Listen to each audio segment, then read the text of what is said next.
Coming up next, we're going to talk about leadership in government and business, and we'll find out what effective leadership looks like from a best-selling author. That's next on Taking Stock.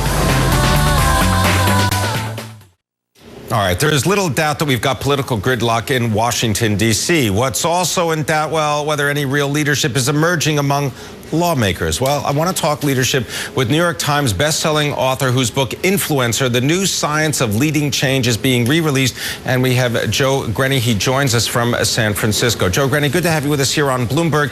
Can you just tell us about Influencer? What is it really about? What's it trying to accomplish? It's about the essence of leadership. So leadership is about influencing behavior change. So whether you've got a corporation that's setting a terrific strategy and having a difficult time executing it because the senior executives don't know how to influence the behavior of their people, or you got social problems like bombings or shootings or sexual assault in the military. What the book talks about is how the best of social science helps you create rapid, profound, sustainable behavior change in big human systems. All right, or in but families. I'm wondering if you can give us some specifics. I mean, what would be some specific examples of how you can change behavior of others? Yeah, well, I'll give you an example if you want to take sexual assault, which is kind of current. You look at how the military is approaching the problem today, and it's thinking about it as a prosecution issue. What it really is a culture of safety issue. We have a culture in the military where when people behave inappropriately, nobody holds them accountable. So waiting until somebody's actually assaulted somebody and then prosecuting them is way too late in the game. What the book talks about is principles of social science for shaping new norms in an organization so that things like this can stop forever. But how do you actually change people's behavior other than putting up signs or telling them that this is something they shouldn't do? I mean, it makes common sense, but what is a leader supposed to do? Go around to everybody and tell them to change their behavior? Well, that would be nice if that worked. A little tedious, albeit, but there are 6 different sources of influence that shape our choices: values, skills, norms, help, incentives, and environment. All 6 of those shape behavior. What our research shows is that when you get all 6 supporting change, you're about 1,000% more likely to see real profound shifts in behavior happen. What often happens in an organization, take the military again, is we use one of them. So we do a bunch of training. We train thousands and thousands of people. We torture them through these classes, but we don't change all the other sources of influence. So somebody that just goes through training and then goes back to a permissive environment with norms that support them in behaving inappropriately towards people in whom they might be sexually interested will continue to act out.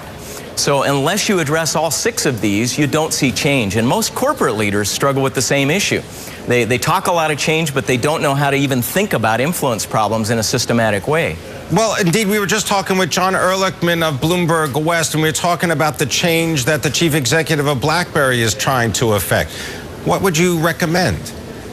Yeah, this is an organization that has struggled for a while to stay relevant with its products. And it's one thing to get out into the marketplace by launching one. The real question that a CEO of BlackBerry, for example, needs to ask is, how do you create a culture that executes well on its strategy today but innovates consistently in the future? You can't bet an entire company on one product. So often CEOs and senior executives believe that leadership means making the big technical decisions, making the big capital bets. What leadership really comes down to is thinking about the kind of culture that you're trying to create and then putting your head into that game as aggressively as you do some of the key strategic decisions that you make. Joseph, to be an influencer, should you be the chairman and chief executive of a company? We know that that is a big issue when it comes to corporate governance recently. Now, many of the influencers we've studied that we talk about in this book have not been the senior executives. Everybody who has any level of responsibility in an organization needs to know how to influence behavior change. We studied, for example, in Thailand, how a middle manager in the health ministry there literally was able to reduce the number of new AIDS infections by 90% within about a year and a half nationwide, in spite of the fact that he didn't control all the resources. How did he do it? Knowing how to think about He was able to use all 6 of these sources of influence. He changed what people measured.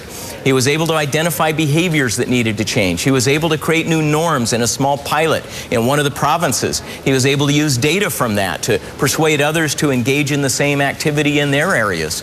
We describe a very careful process that he and others have used to be able to create really remarkable shifts in behavior. You think about getting 60 million people in Thailand to behave differently. These are the kind of people we need to learn from. And very often leaders don't even realize that influencing behavior is their core job. They think it's a function of HR.